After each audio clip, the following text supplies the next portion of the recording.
because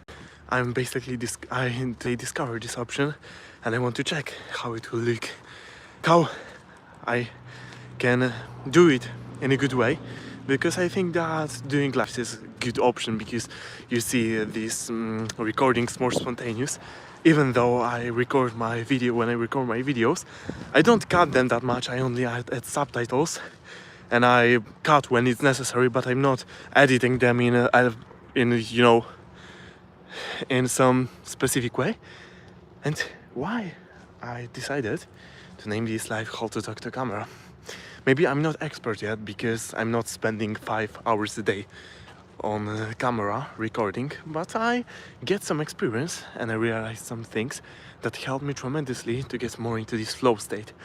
First problem that I had was my language barrier, because my native language is not English and it's Polish. These are two totally different languages.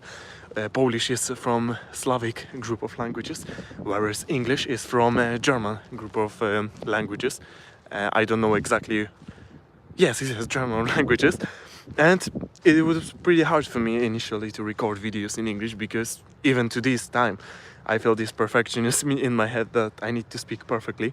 I need to use wide variety of words, and sometimes instead of saying something, I'm wondering how to say something in order to sound more wise, So basically this perfectionism is killing our progress, and I noticed that even to this time I overthink too much, and I try to use these words more elaborately in order to sound in a better way. I had same thing in Polish. I often stay for a second, I'm stopping what I'm saying, and I'm just wondering how to say it in order to make it in order to make it sound better, So what we need to talk about is that whenever we take our phone, our camera, and we are trying to talk to this camera, we feel awkward in a lot of cases, because when we look at our face, we feel that something is wrong, that maybe we don't look the way we want. We have maybe some complexes. I used to have in the past a lot of complexes about my acne that I have on my face. Even to this time, this is not as severe as it used to be. However, it's still I have still some pimples on my face, and it's still making me in some situations insecure. But as you see, we need to overcome it, and even if we don't like that much our face, we need to look at this. And the best way to overcome a lot of our complexes, problems that we have about ourselves, in a lot of cases they are created in our head, and nobody said to us, for example, that maybe we have big ears or something like this, but we just think ourselves like this, because we compare ourselves to others, and we think, oh, these perfect models from Instagram look in a totally different way. But in most cases, we just wait a second. Okay, I have 26% of battery, so it's not going to be that long life. But yeah, we are just basically comparing ourselves to people that we should not compare ourselves with, because these metrics are not going to objective, never. And I know how cliche it sounds, it's platitude, but we should compare ourselves to our previous version. Or maybe, if we can, don't compare at all in situations where it's not necessary. And when we turn this camera on, we should basically forget about everything. I know how it sounds. We can be prepared in the best way, but later, when camera is on, we are still going to forget what we wanted to say, and we will feel this trauma that we don't know what to say. We're just standing as idiots. We don't know what to do with our body. And later, our body language is like a pussy. We are standing, we don't know what to do. We are just too self-conscious. We are focused on ourselves, but in this way, when we need to perform, it's not a good time.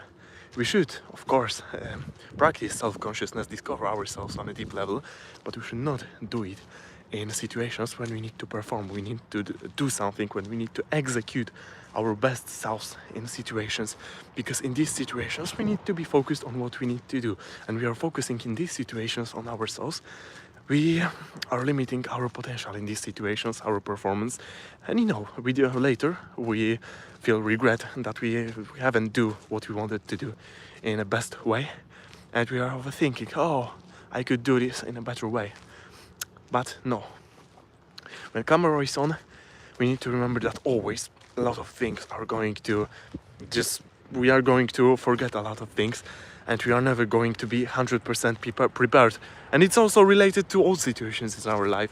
We can prepare a whole life for something, and later, when we will face it, we are not going to be prepared. It's as with everything.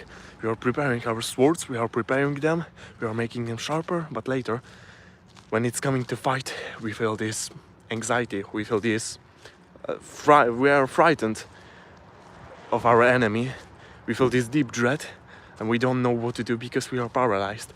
And what we need to do is to immerse ourselves into this deep dread and understand that in a lot of situations in our life, we are going to feel this deep discomfort, and we need to accustom ourselves to it and understand it and do something in order to not feel paralyzed by it, because we are always going to feel some kind of fear. But this is the key to wait, because I lose the thread.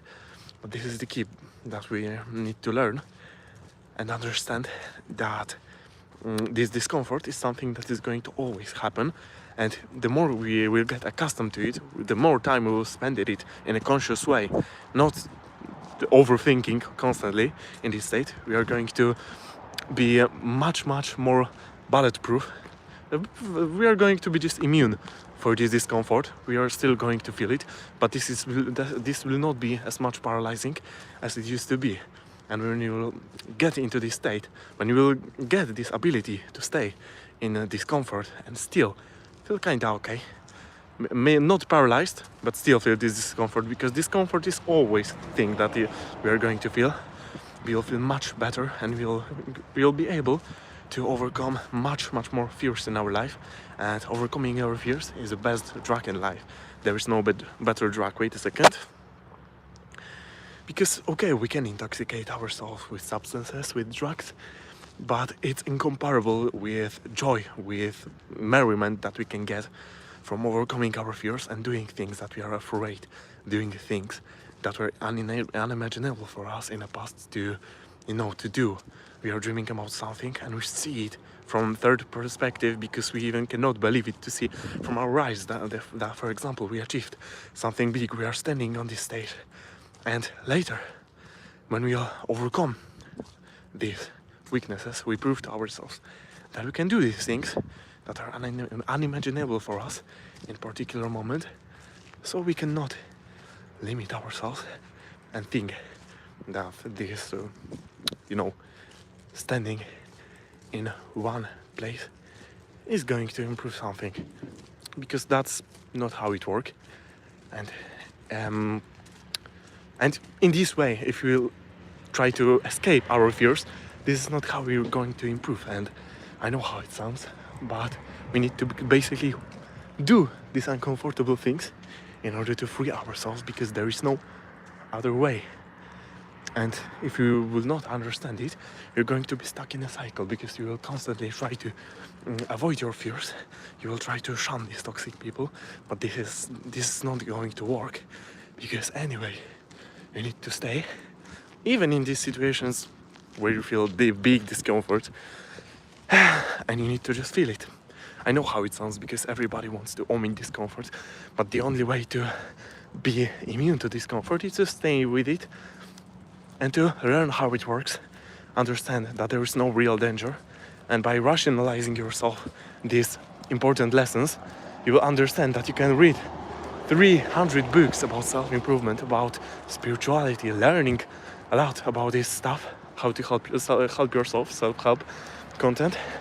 But still, if you will be not able to conquer this discomfort, to stay with it, you're not going to improve in reality. And what we really want is to improve in reality, not to only stimulate our mind with reading books, with learning new things. Because what if we learn but we cannot take action what we want, We are stuck. And later, we can get easily addicted to mental masturbation. And what we are basically doing is later we are convincing our mind that we are improving ourselves through reading, through doing all these things, all these good habits. But indeed, we are not improving ourselves because we are not doing what needs to be done. And we all know that what needs to be done is to overcome our fears, because this is most important thing that we need to overcome. And I know how it sounds, because nobody is perfect. I still have my fears. I overcome a lot of them, but I still feel some things that needs to be changed in terms of overcoming them. But this is the lessons I learned so far. But okay, let's come back to this topic. Well, what I talk about in this moment was also about this, but I'm deviated from topic kinda and talk more about fear. But fear is an important part of, staying on camera, because we need to, as I said, accustom ourselves to it, learn what it is, and learn how to act even if you feel fear, because we will need to do this. And when you turn on camera, we need to learn these essential lessons. What we need to do, what we need to know else. I don't know what is your approach, but different people want to record videos about different topics. And we need to understand that on some topics we basically maybe we don't feel much confidence to talk about. And later, what happens when we try to record video, we cannot go without script for more than 1 minute. And as you see right now, I'm recording this totally spontaneously. That wasn't in my plan.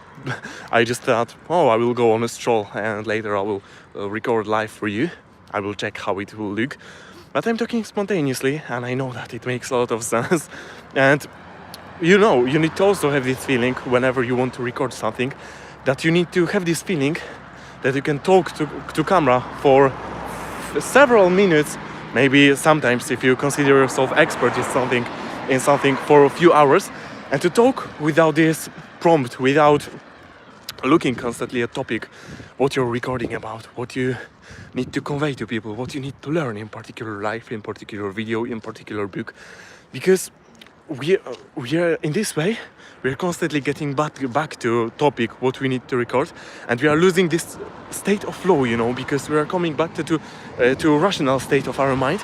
And when we get into this flow state, we get into emotional state of our mind, but also we connect it into this higher intelligence, and we can perform better at camera and talk things deeply from our heart, and people are going to notice it, because people see when we are doing something genuinely, and when we are doing something in a rigid way, in a way that we only care about conveying the message, but we don't care about conveying our emotions and showing part of ourselves, because we want to, on every video, we want to present ourselves as well as to present our personality, because we want to sell not only information, but we also want to sell ourselves. And this is and in this way we need to basically learn. Wait, give me a second. Give me a second. And you see that even if you buy new camera and you look at it, you feel uncomfortable, you're staring at it, you don't know what to say. Spend some time sitting there on your sofa or standing and just look at this camera and wonder why you feel this discomfort. Because even if you meet a new person maybe that you will consider attractive, and you look at this person, you feel uncomfortable and you feel this inconvenience while looking at this person's eyes. But over time you get comfortable, and with camera it's the same. For the first few of your videos, you're going to look into this objective, into lens, and you're going to feel that something is wrong. You feel that you're talking to a wall, that nobody will even listen to it. But over time, if you'll focus on this, you will feel that you're talking to public. And now, as I'm recording this video, for example, I feel that I'm talking to people. I'm not talking to camera, but I'm much more comfortable whilst I'm talking to camera. But at the same time, I know that how much better I can be, but it requires practice for me, and of course kind of learning English, because we need to learn some English. We need to basically master our language, and it's not a matter of perfectionism, but I still feel, as I said to you, now I'm deviating from topic, I know, but I need to improve it in order to make my vocabulary so fluent that I can talk to you for a few hours. Because I have this flow, I have this confidence to speak to you for longer periods of time without preparation. But however, sometimes I feel that I don't know how to convey it. I hope you know what I mean. But okay, let's go back to the topic. Okay, how to talk to camera? What else I need to say? Okay. In every situation, I don't know what type of content do you want to record. But for example, as you see right now, what is the core message of these videos is, of course, selling myself, because basically life and everything is about selling ourselves. This is the most important skill. But what I'm doing is basically trying to convey you some insights, some wisdom, some message. And what I need to do is to